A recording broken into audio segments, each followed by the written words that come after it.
Omid Scobie accuses Prince Edward and Sophie of a royal screw-up and claims their remarks in the wake of Harry and Meghan's Oprah interview made them seem casually bigoted. Greetings from Royal Family Lit on my channel. Omid Scobie has referred to Prince Edward and his spouse Sophie, the Duchess of Edinburgh, as a screw-up royal after their Oprah gaffe. Prince Edward and his spouse, the Countess of Wessex, chuckled about Harry and Meghan's contentious Oprah interview in a June 2021 interview with The Telegraph, which came only days after their shocking interview. In their first significant interview after getting married in 1999, the royal pair joked, "Oprah ho," as well as which interviewer asked if they seen the shocking interview between Harry and Meghan with the American chat show host. You know, there's no reason you should know who she is if you're not into talk shows. In any case, not this country, Sophie remarked. But according to Omid, the remarks about the most successful black woman in the world and one of the biggest faces in entertainment made them seem, at best, stuffy or tiny-eared, and at worst, casually bigoted. While Sophie's Oprah error may not seem like much on its own, it is just one more misstep in the history of recent errors. Scobie could argue that the monarchy is an intolerant organization steeped in bigotry and privilege based on Sophie and Edward's seeming ignorance. At the late Queen's state burial, Sophie noticeably ignored Meghan Markle outside Westminster Abbey, according to Scobie. In addition to the Duchess of Edinburgh, Scobie claims that Kate Middleton and Queen Camilla also disregarded Meghan. The author alleges that during their visit, the Duchess of Sussex was subjected to the same old power trips and experienced snubs and brush-offs. The author also asserted that even during their February 2023 trip to the Cayman Islands, the media frequently fails to give Sophie and Edward the credit they deserve. Scobie claims that their trip was only reported in the Cayman News Service and Cayman Compass, not by any Western media. Thank you. Please share my video. Scobie recounted a discussion about Sophie and Edward with a top Fleet Street editor who reportedly said, "I'd have more luck putting my mum on the front page." A number of startling allegations were also made by the author about Sophie and Edward's reported March 2022 trip to Antigua, where they waved and smiled while demanding apologies and reparatory justice for Britain's colonization of the Caribbean. Instead, the audience was met by a disinterested Edward, according to the author. Additionally, Prince Edward supposedly. Omid Scobie asserted today that two persons' names who are purported to have made remarks on Archie's skin tone are disclosed in correspondence between King Charles IUI and Meghan Markle. The royal novelist said he was unable to disclose the identities of the two individuals for fear of facing legal repercussions in the UK. His new book Endgame is out at midnight tonight. However, he claimed that after the accusations made in the Sussex's shocking interview with Oprah Winfrey in March 2021, Charles and Meghan corresponded through letters. During today's ABC Good Morning America show, Mr. Scobie was questioned about if he knew the person who made the remarks regarding Archie's skin tone. "I do know who made the comments about Archie's skin hue," he declared. Some months after the Oprah appearance, Meghan and Charles exchanged letters in which they suggested the names. According to reports, Charles was appalled that Meghan felt that way. He wanted to have those conversations with her in a way that was kind of like speaking for the family. And for that reason, in my opinion, they were able to establish some sort of communication channel moving forward, even though they might not agree on it. With his comments, Mr. Scobie is putting more fuel on the royal racist fire that broke out following Harry and Meghan's interview. In the TV special, Meghan had claimed that an unidentified royal family member had mentioned how dark his, Archie's, skin might be when he's born. However, there are now rumors that another member of the larger royal household, who might not even be related to the royal family, made remarks along these lines. Inside the royal family and the monarchy's fight for survival is the subtitle of Endgame. The two individuals are not given names. The book examines the royal family's future after Queen Elizabeth II passed away in September of last year and makes a number of assertions about them. "We've reached a sort of tipping point where the royal family as we know it is at jeopardy," Mr. Scobie said ABC, adding, "I think before people assume that I'm calling this the end of the royal family." In contrast, the Duke and Duchess ignored bad news since they were in a good place. A source claims that the Duchess is building something more accessible, something rooted in her love of details, curating, hosting, life's simple pleasures and family, while the Duke is reportedly working on something in the military space. In their reviews, The Times and Independent both praised the film, noting that Harry and Meghan emerge glowing with goodness, like extras from a Ready Brek ad, and that Scobie was unfailingly sympathetic to the Sussexes. He does not hold them accountable for anything. The Independent gave it 3 stars, but it also says that the book is a pacey, well-written account of where the modern monarchy could be heading if it doesn't adapt and appeal to a new generation, and that it is crammed with gripping gems about the bilious backbiting among the royal family. Omid Scobie's Truth Bombs, all of the allegations made by the Sussex cheerleader-in-chief against the royal family in excerpts from the upcoming book Endgame by Harry and Meghan, which is released tomorrow. When Omid Scobie's new book is out tomorrow, the royal family should prepare for more truth bombs on everyone from King Charles to Princess Anne. The author, known as Meghan's mouthpiece, will examine the monarchy's fight for survival in her book Endgame and make a number of shocking revelations. A new examination of Prince Harry's relationship with his brother William and claims that 2 royals expressed concerns about Archie's skin tone will be among these.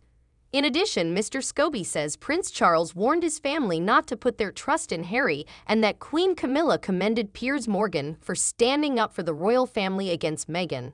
As of right now, Buckingham Palace has refrained from commenting on any of the accusations made in the book. Mail Online examines the main assertions that have surfaced in the excerpts thus far as follows. Charles I, King, not to trust Harry, he told his family.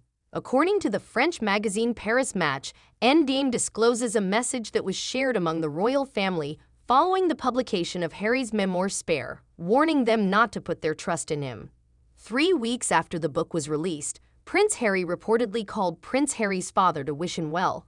The publication further states that a senior aide to the king even claimed that Charles was cautious.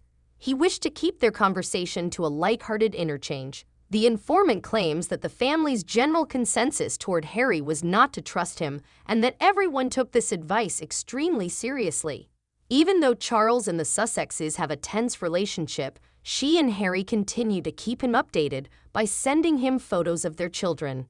Harry attacked his family personally through Spare, saying things like they've shown no willingness to reconcile and that they helped destroy his and Meghan's reputations, forcing them to go to California. He further said that his older brother had physically assaulted him at Nottingham Cottage in 2019 and had taken a lunge at him following the burial of the Duke of Edinburgh in 2021.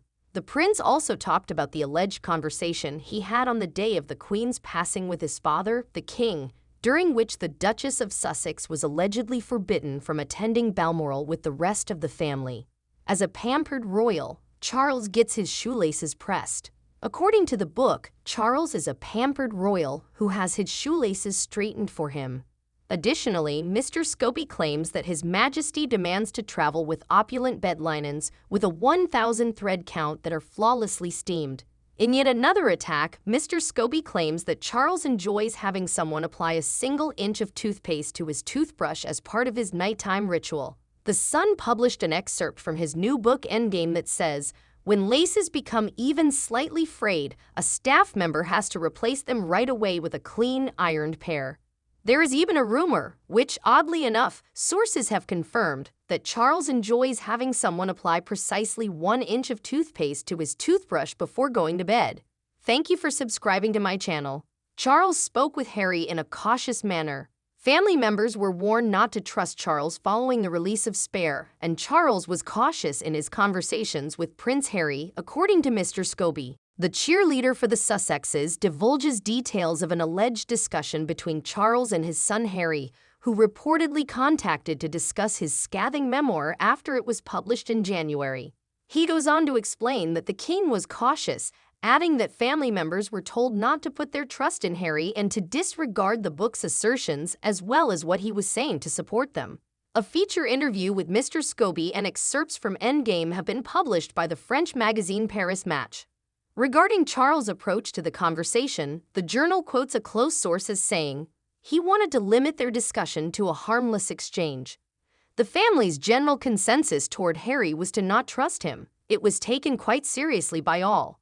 Charles labeled Harry as a dumb following Duke's Netflix series. After the Duke of Sussex's shocking Netflix documentary, Charles was widely accused of calling his son Harry that fool. As part of his £80 million contract with the streaming service, Harry made a number of accusations against the royal family in the series, which was broadcast in December of last year. According to Mr. Scobie's latest book about the royal family, this incited his father to an angry response. According to an excerpt from the book published in The Sun on Sunday, Mr. Scobie wrote, "Heads were in hands and migraines were brewing at the palace." One assistant remarked, "The show took the wind out of everyone's sails." He went from openly criticizing that fool to not wanting anyone to talk about his son. Camilla the Queen. Piers Morgan was personally thanked by Camilla for defending the firm. Mr. Scobie asserts that when Piers Morgan dubbed Meghan Markle Princess Pinocchio, Queen Camilla sent him a note expressing her gratitude.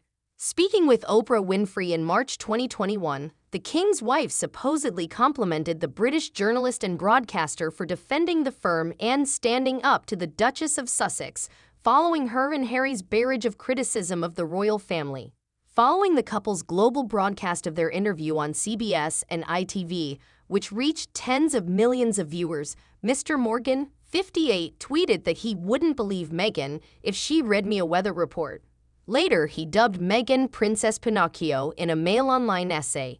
Later, after Meghan and her allies objected to his coverage, he quit as the host of ITV's Good Morning Britain.